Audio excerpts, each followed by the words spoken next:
Hello student, कैसे हैं आप सभी।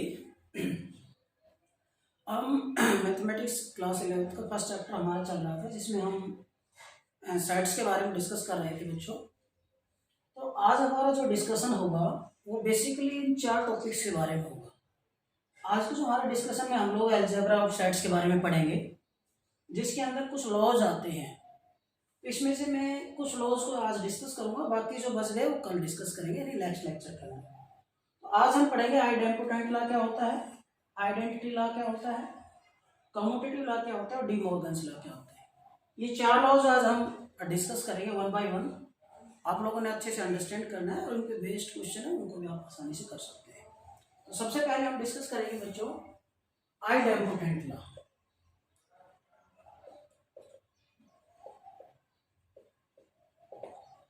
आइडेंटिटी लॉ क्या होता है कि सपोज कोई सेट है आपके पास, फॉर एनी सेट ए, कोई सेट ए है, और अगर आप उस ए सेट का उसी के साथ अगर आप यूनियन निकालेंगे तो आपको वही सेट मिलेगा, और दूसरा उस ए सेट का उसी के साथ अगर आप इंटरसेक्शन निकालेंगे तब भी आपको वही सेट मिलेगा।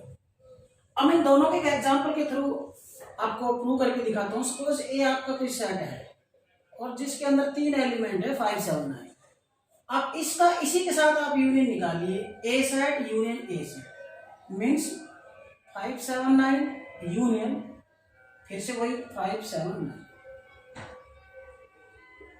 तो अब इस सेट का इसी के साथ आप यूनियन निकाल लेंगे, फिर सभी एलिमेंट आ जाएंगे और एलिमेंट हम रिपीट नहीं कर सकते, तो रिपीटेशन हमारे पास अलाउड नहीं है। तो जो आपका ए यूनियन ए है वो आपका वही सेट आ जाएगा जो शुरू में आपका ए सेट था। यानी किसी भी सेट का अगर उसी सेट के साथ आप यूनियन लेते हैं तो जो भी सेट आपका आएगा वो वही सेट आएगा जो स्टार्ट में आपका है। तो कहने का मतलब है कि union of any set with itself is the given set, यानी किसी भी सेट का उसी के साथ अगर आप यूनियन लेते हैं तो वही सेट आता है। सेम ऐसे ही आपका इंटरसेक्शन के केस में कि सपोज दैट आपके पास कोई सेट ए ही ले लेता हूं, यहां पर भी इसके अकॉर्डिंग, इसमें एलिमेंट है बेटा 1 2 3। अब इस सेट का इसी के साथ इंटरसेक्शन लीजिए, ए इंटरसेक्शन ए, इसके अंदर है आपके पास 1 2 3, और इसका इंटरसेक्शन इसी के साथ लेंगे तो यहाँ भी 1 2 3 आएगा। तो क्या आएगा बेटा, इसके भी सारे एलिमेंट, इसमें दोनों से कॉमन है तीनों के तीनों एलिमेंट, इंटरसेक्शन में आपका 1 2 3 है। तो आपने जब ए सेट का उसी के साथ इंटरसेक्शन निकाला, इस बार भी आपको वही सेट मिला जो स्टार्ट में। मतलब किसी भी सेट का उसी सेट के साथ अगर आप यूनियन निकालते हैं या फिर इंटरसेक्शन निकालते हैं तो आपको सेम सेट ही मिलेगा। तो यहाँ पर ये जो दोनों लॉज है, इन दोनों लॉज को हम लोग बोलते हैं आइडेंटिटी लॉ। तो इस तरह से हमने जो फर्स्ट हमारा लॉ है वो डिस्कस कर लिया है। आई होप आपके समझ में आ गया होगा। ओके, यानी union of A set with itself is the set itself, यानी किसी भी सेट का उसी के साथ अगर आप यूनियन लेते हैं तो वही सेट आता है, इसी तरह से इंटरसेक्शन लेंगे तब भी। आई होप आपके फर्स्ट लॉ क्लियर हो गया। अब हम सेकंड लॉ पर चलते हैं। सेकंड लॉ का नाम है बेटा आइडेंटिटी लॉ। आइडेंटिटी लॉ में क्या होता है कि उसी तरह से आपके पास सपोज कोई सेट ए है, उस ए सेट का आप एम्प्टी सेट के साथ, मैं लिख देता हूं इसको आइडेंटिटी लॉ। आइडेंटिटी लॉ क्या कहता है, फॉर एनी सेट ए, आप लिख सकते हैं किसी सेट ए के लिए नंबर 1, अगर उस सेट का एम्प्टी सेट के साथ अगर आप यूनियन लेते तो आपको वही सेट मिलेगा। नंबर 2, उस सेट का अगर यूनिवर्सल सेट के साथ अगर आप इंटरसेक्शन लेते हैं तब भी आपको वही सेट मिलेगा। तो ये जो लॉ है आइडेंटिटी लॉ, इससे हम ये भी समझ सकते हैं कि एक ऐसा लॉ जिसके अंदर किसी सेट को किसी ऑपरेशन के अंडर अगर हम अप्लाई करें और उस सेट पर कोई इफेक्ट ना पड़े। देखो यहाँ पर जो ए सेट था उसका हम 5 के साथ जब यूनियन लिया तब भी उसमें कोई इफेक्ट नहीं पड़ा। यहाँ पर भी हमारे पास ए सेट था, उसका यूनिवर्सल सेट के साथ जब हमने इंटरसेक्शन लिया तब भी ए सेट पर कोई इफेक्ट नहीं पड़ा, वही सेट आया। इसलिए हम इनको क्या बोलेंगे बेटा, आइडेंटिटी लॉ। अब इसको प्रूव करना चाहे तो आप कर सकते हैं। सपोज आपके पास ए सेट के अंदर ये 3 एलिमेंट है 2 4 6, और जो एम्प्टी सेट है उसमें कोई एलिमेंट होता ही नहीं, तो आप ए यूनियन एम्प्टी सेट, इसका मतलब ए सेट में तो क्या एलिमेंट है 2 4 6। इसका यूनियन किसके साथ, एम्प्टी सेट का मतलब था बेटा ऐसा सेट जिसमें कोई भी एलिमेंट ना हो। आप ऐसे भी लिख सकते हो, आप इस सेट के एलिमेंट, अब क्योंकि इसमें कोई भी एलिमेंट नहीं है, उनका यूनियन लोगे तो यही तो आएगा, उनका जब आप यूनियन लोगे तो यही तो आएगा। ओके, आपने जब किसी सेट का एम्प्टी सेट के साथ यूनियन लिया तो आपका वही सेट आ गया। This law is known as identity law. यहाँ पे मैंने इस तरह से एम्प्टी छोड़ा इस सेट को, आप यहाँ पे 5 भी ले सकते हैं, ये भी ले सकते हैं, यानी अगर आप यहाँ पे ले लेंगे तो भी कोई दिक्कत नहीं है, अब भी ये ठीक है। ओके बच्चों, अब हम इसके लिए चलते हैं कि किसी भी सेट का अगर यूनिवर्सल सेट के लिए, तो सपोज दैट आपके पास कोई सेट ए है और उसके अंदर एलिमेंट है बेटा 2 4 6 8। अब यूनिवर्सल सेट क्या होता है, एक ऐसा सेट जिसके अंदर जो एलिमेंट हम ले रहे हैं, जैसे मैं ले रहा हूं यूनिवर्सल सेट 2 4 6 8 10, तो यूनिवर्सल सेट जो है उसके अंदर से ही एलिमेंट लेकर के कोई दूसरा सेट बनाया जाता है। तो ये जो सिचुएशन है वो इस तरह से है कि जो ए सेट है वो यूनिवर्सल सेट का क्या है बेटा, सबसेट है। ओके, तो A is subset of this universal set. तो इस सिचुएशन में अगर आप इस ए सेट का यूनिवर्सल सेट के साथ इंटरसेक्शन लेंगे तो इंटरसेक्शन आपका क्या आएगा, देखिए आपके यूनिवर्सल सेट में क्या है 2 4 6 8 10। जब आप इसका इंटरसेक्शन लेंगे तो कौन कौन सा एलिमेंट कॉमन है, ये चारों एलिमेंट, इसमें भी इसमें भी, तो हमारे पास आ गया 2 4 6 8। तो यहाँ पे आप देखिए लास्ट में आपको क्या रिजल्ट मिला, A intersection union is equal to हमारे पास वही ए सेट मिल गया बेटा।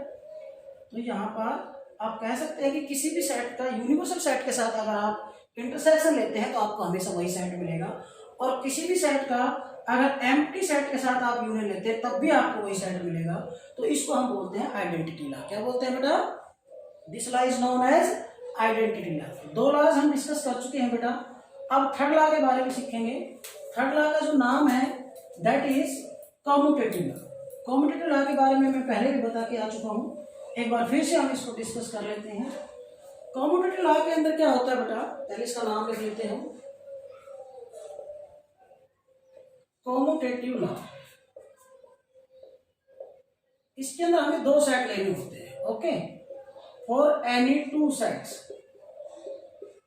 ए एंड बी, कोई 2 सेट ए एंड बी के लिए अगर आप ए यूनियन बी ले लें चाहे आप बी यूनियन ए ले लें, आपको सेम सेट मिलेगा। या फिर आप ए इंटरसेक्शन बी ले लें या फिर बी इंटरसेक्शन ए ले लें, इस बार भी आपको दोनों ही सिचुएशन में सेम सेट मिलेगा। फॉर एग्जांपल लेट आपने ए सेट लिया 2 4 6 8, ओके, और आपने जो बी सेट है वो ले लिया बेटा 6 8 9 10। अब आप ए यूनियन बी निकालो पहले से, मैं इसको बड़ा डायरेक्ट कर देता हूँ। ए यूनियन बी यानी ए और बी के अंदर जितने भी एलिमेंट हो सारे के सारे लेना है, किसी भी एलिमेंट को रिपीट नहीं करना। तो क्या आएगा बेटा 2 4 6 8 और फिर 9 10, ये और इंक्लूड हो जाएंगे, ये आपका ए यूनियन बी होगा। मैं इसको लिख कर दिखा दूँ तो शायद ज़्यादा बेटर है, लिख लीजिए। ये हमारा हो गया 2 4 6 8 यूनियन 6 8 9 10। अब इनका जब आप यूनियन निकालेंगे तो आपको क्या मिलेगा 2 4 6 8 9 10। ओके, तो मैंने ए यूनियन बी निकाला तो मुझे ये मिला। अब मैं उल्टा निकालूंगा बी यूनियन ए। अब बी यूनियन ए निकालें तो बी सेट पहले लिखेंगे 6 8 9 10, इसका यूनियन फिर किसके साथ निकाल, ए के साथ 2 4 6 8। जब आपने इसका यूनियन निकाला तो इस बार भी आपको क्या मिलेगा बेटा 2 4 6 8 9 10 2 4 6 8। इस बार भी आपको सेम वही सेट मिला जो आपको ए यूनियन बी से मिला था, और वही आपको क्या मिलेगा बी यूनियन। इक्वेशन फर्स्ट और सेकंड को देखेंगे तो राइट साइड इक्वल है, तो इसका मतलब आपका जो ए यूनियन बी है this is equal to B union A. Okay बच्चों, आई होप आपके समझ में आ गया। ऐसे आप इंटरसेक्शन में भी कर सकते हैं। ये रहा हमारा ये A union B is equal to B union, clear हो गया। अब इंटरसेक्शन में भी सेम सिचुएशन है, आप ए इंटरसेक्शन बी निकालेंगे। ए में हमारे पास क्या एलिमेंट है बेटा 2 4 6 8, इंटरसेक्शन बी में हमारे पास क्या एलिमेंट है बेटा 6 8 9 10। इसमें कौन कौन से एलिमेंट कॉमन है, 2 एलिमेंट कॉमन है, कौन कौन से हैं 6 और 8। तो आपका ए इंटरसेक्शन बी हमारे पास आ गया 6 8। अब आप निकालिए बी इंटरसेक्शन ए, यानी बी सेट को मैं पहले लिखूंगा और इंटरसेक्शन ए सेट को उसके बाद लिखेंगे। तो देखिए इसमें कौन कौन से एलिमेंट है, इसमें फिर वही 6 और 8 दोनों एलिमेंट कौन।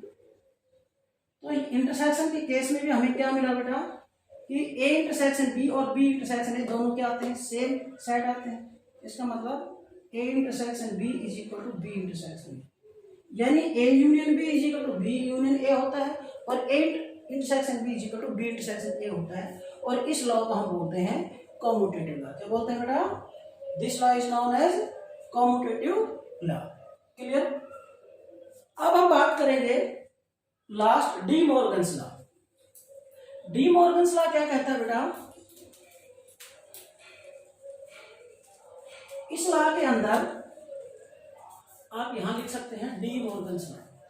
ये डी मॉर्गन्स एक मैथमेटिशियन था, उसने एक लॉ दिया कि कोई दो सेट्स के लिए जो ए यूनियन बी है उसका कॉम्प्लीमेंट क्या होगा, A complement intersection B complement. है ना, यूनियन किस में कन्वर्ट हो जाता है बेटा, इंटरसेक्शन में कन्वर्ट हो जाता है। और अगर आपका ए इंटरसेक्शन बी है, इसका अगर कॉम्प्लीमेंट लेते हैं तो फिर ये हो जाएगा ए कॉम्प्लीमेंट यूनियन, मतलब इन दोनों का कॉम्प्लीमेंट, और जो इंटरसेक्शन है वो यूनियन में कन्वर्ट हो जाता है और यूनियन किस में कन्वर्ट हो जाता है बेटा, इंटरसेक्शन। अब इसका भी आप एक एग्जांपल लेते हैं, क्योंकि जब भी कॉम्प्लीमेंट की बात आती है तो हमें एक यूनिवर्सल सेट लेना होता है। तो सपोज दैट आपका यूनिवर्सल सेट ये है 1 2 3 4 5 6 7 8 9, ये यूनिवर्सल सेट होगा। इसके कुछ एलिमेंट लेकर के मैं दो सबसेट बना लेता हूँ। सपोज दैट जो सेट ए है आपका, उसके अंदर एलिमेंट है 2 2 3 4 5, और बेटा जो बी है इसके अंदर एलिमेंट है बेटा 3 5 6 7। ये हो गए दो। अब मैं पहले लेफ्ट हैंड साइड को करूंगा बेटा, पहले आप ए यूनियन बी निकालिए। ए यूनियन बी क्या होगा, तो मैं इसको सीधा कर लीजिए, ए यूनियन बी मिला उनको क्या आएंगे 2 3 4 5 6 7, ये आपके ए यूनियन बी आ गया बेटा। अब ए यूनियन बी का जब आप कॉम्प्लीमेंट निकालेंगे तो क्या आएगा, ए यूनियन बी को इन एलिमेंट को छोड़कर बाकी हम यूनिवर्सल में से ले लेंगे, तो ये हो जाएगा 1 और वही हो जाएगा 8 9, ये आपका ए यूनियन बी का कॉम्प्लीमेंट आ गया। इसको इक्वेशन नंबर फर्स्ट रखिए। अब आपने ए कॉम्प्लीमेंट और बी कॉम्प्लीमेंट का इंटरसेक्शन निकालेंगे। ए कॉम्प्लीमेंट क्या होगा बेटा, ए के एलिमेंट को छोड़ दो, बाकी सारे एलिमेंट ले लो, ठीक है। तो इसको छोड़ के बाकी सारे हम यूनिवर्सल सेट में से लेंगे तो क्या आएगा 1, उसके बाद आ जाएगा आपका 6 7 8 और 9, ये तो आपका ए कॉम्प्लीमेंट हो गया। इसी तरह से बी कॉम्प्लीमेंट में क्या होगा, इन एलिमेंट्स को छोड़कर बाकी सारे लेंगे, तो इसमें आ जाएगा बेटा 1 2 4 1 2 4 8 एंड 9। अब आप इनका इंटरसेक्शन लेंगे तो क्या मिलेंगे, ए डैश इंटरसेक्शन बी डैश। इन दोनों में कॉमन क्या है बताओ बच्चों, इन दोनों में कॉमन है 1 8 एंड 9। 1 8 9 इसमें भी है, 1 8 9 इसमें भी है, तो ये आपका आ जाएगा 1 8 9। आप इक्वेशन फर्स्ट और सेकंड को आप देखेंगे तो दोनों आपको सेम मिल रही है राइट हैंड साइड, तो लेफ्ट साइड भी आपकी सेम इक्वल होंगी। यानी आप लिख सकते हैं कि ए यूनियन बी का complement is equal to A complement intersection B complement. अब सिमिलरली जैसे मैंने यहाँ पे किया है, मैं यहाँ पे सिमिलरली कर रहा हूँ बेटा, इसी तरह से ये आप भी आसानी से इसको प्रूव करके देख सकते हैं। इसको आप खुद करके देखेंगे। तो इस तरह से बेटा हमने कितने लॉ आज डिस्कस किए, 4 लॉज हमने आज डिस्कस कर लिए हैं। इन 4 लॉज को पहले आप अच्छे से समझेंगे और इन पे बेस्ड जो क्वेश्चन है पहले हमेशा एग्जाम्पल करें, आप एग्जाम्पल को समझें और उसके बाद आप एक्सरसाइज को करें, तो आपको बहुत अच्छे से समझ में आएगा और हर चीज़ आप अच्छे से पकड़ पाएंगे। ओके, इससे आगे फिर हम नेक्स्ट लेक्चर में करेंगे, कुछ लॉज और हैं। ओके।